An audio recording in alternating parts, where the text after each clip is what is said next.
नमस्कार कामगार बांधवांनो, सर्वांसाठी एक आनंदाची बातमी आहे. आताच सूत्रांकडून कळत आहे की लवकरच भांडे वाटपची जी ऑनलाईन वेबसाईट आहे ती चालू होणार आहे आणि ज्यांचे भांडे वाटप बाकी आहे त्यांना लवकरच भांडे मिळणार आहे. या जी-आर वरून आपण देखील सांगू शकतो की भांडे वाटप चालू होणार आहे. कारण की याच्यामध्ये जी अशी माहिती दिलेली आहे की ज्याच्यामुळे आपण सांगू शकतो की येत्या 10-15 दिवसात वेबसाईट चालू होईल. तर शेवटपर्यंत नक्की व्हिडिओ बघा. जर चॅनलवर नवीन असाल तर चॅनलला सबस्क्राईब करा. आणि अशाच नवीन-नवीन व्हिडिओसाठी बेल आयकॉनला देखील क्लिक करा. कारण की आपल्याकडे नवीन जी-आर जे लगेच येतात. अपडेट आपल्याकडे सूत्रांकडून मिळत असते. त्याच्यामुळे कामगार विभागाबद्दल काही पण अडचण असेल तरी आपल्या चॅनलवर तुम्ही सांगू शकता, कमेंट करू शकता. तर तुम्ही बघू शकता हा ते 31 जुलैचा जी-आर आहे म्हणजे 5-6 दिवस अगोदरचा हा जी-आर आहे. आणि याच्यामध्ये महाराष्ट्र इमारत व इतर बांधकाम कल्याणकारी मंडळामार्फत राबविण्यात येणाऱ्या खरेदी प्रक्रिया म्हणजे खरेदी कोणती होत असते तर किट वाटप होत असते आणि भांडे किट वाटप होत असते आणि सुरक्षा संच जो पेटी वाटप होत असते. तुम्ही बघू शकता की इमारत बांधकाम कल्याणकारी मंडळावर राबविण्यात येणाऱ्या विविध खरेदी प्रक्रियेसाठीच्या खरेदी समितीचे पुनर्गठन करण्याबाबत म्हणजे की जी समिती आहे की जी समिती पेटी वाटप आणि भांडी वाटप या संदर्भातली जी खरेदी आपण करतो, कामगार जे करतात खरेदी, त्या संदर्भात एक समिती गठीत होणार आहे.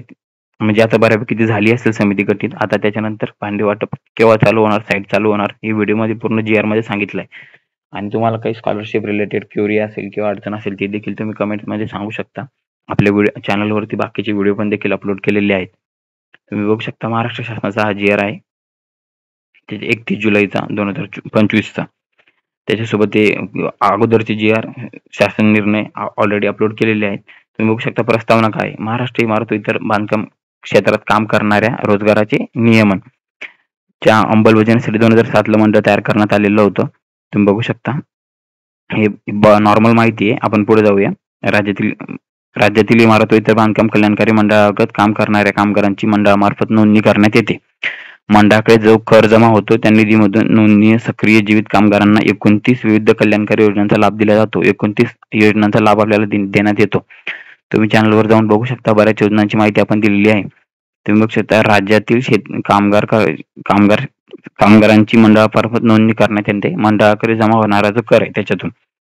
आता तुम्ही बघू शकता या आर्थिक सहाय्य योजना आहे त्यांची सामाजिक सुरक्षा अन्य प्रकारात वर्गीकरण करण्यात येते. त्यामध्ये डीबीटी डायरेक्ट बेनिफिट ट्रान्सफर म्हणजे तुमच्या डायरेक्ट खात्यामध्ये पैसे जमा होतात. या गोष्टी आपल्याला माहीतच आहे ऑलरेडी.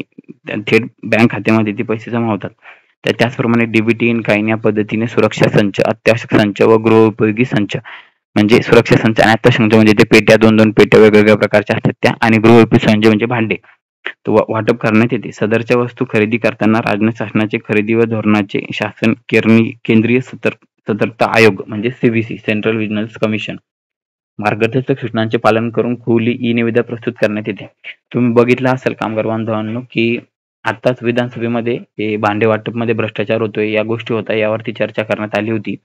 तो व्हिडिओ देखील आपल्या चॅनलवरती अपलोडेड आहे. त्यामुळे समिती गठीत करून आता योग्य प्रकारे पारदर्शक कारभार करण्यासाठी ही समिती गठीत केली आहे आणि भांडे वाटप लवकरच चालू होणार आहे आपण यावरून नक्की सांगू शकतो. आणि त्यासाठी टेंडर निघणार आहे. आणि ते टेंडर निघाल्यानंतर जवळपास 20-25 तारखेपर्यंत भांडे वाटपची वेबसाईट सुरळीतपणे चालू होणार आहे अशी खात्री सूत्रांकडून मिळत आहे. महाराष्ट्र इमारत व इतर बांधकाम कल्याणकारी मंडळामध्ये सद्यस्थितीत कार्यरत असलेल्या खरेदी समितीचे पुनर्गठन म्हणजे ऑलरेडी जी समिती होती आता त्या समितीमध्ये काही त्रुटी वगैरे आढळल्या असतील त्यामुळे त्याचे आता पुनर्गठन करणं चालू आहे. म्हणजे नव्याने समिती स्थापन करणं चालू आहे. तुम्ही बघू शकता ऑलरेडी खरेदी विषयक जे कामकाजचा जी-आर आहे तो 2016 ला आला होता. त्याच्यानंतर परत 1-2 वेळेस जी-आर काढण्यात आले आणि आता शेवटी हा जी-आर निघत आहे की ज्याच्यामध्ये नवीन समिती गठीत करून योग्य प्रकारे कामगारांना संच वाटप होणे याची मतलब आपण म्हणू शकतो की खात्री केली आहे.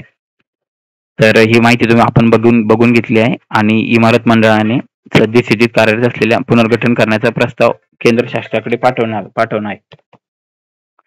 त्याच्यानंतर ही माहिती बाकीची माहिती आहे आणि तुम्ही बघू शकता इथे प्रधान सचिव, अध्यक्ष आहेत, उपसचिव, कामगार विभाग, मंत्रालय या सगळ्या गोष्टी याच्यामध्ये आहेत. आता लवकरच अपेक्षा करणार आपण की साईट चालू होणार आहे अशी माहिती मिळत आहे.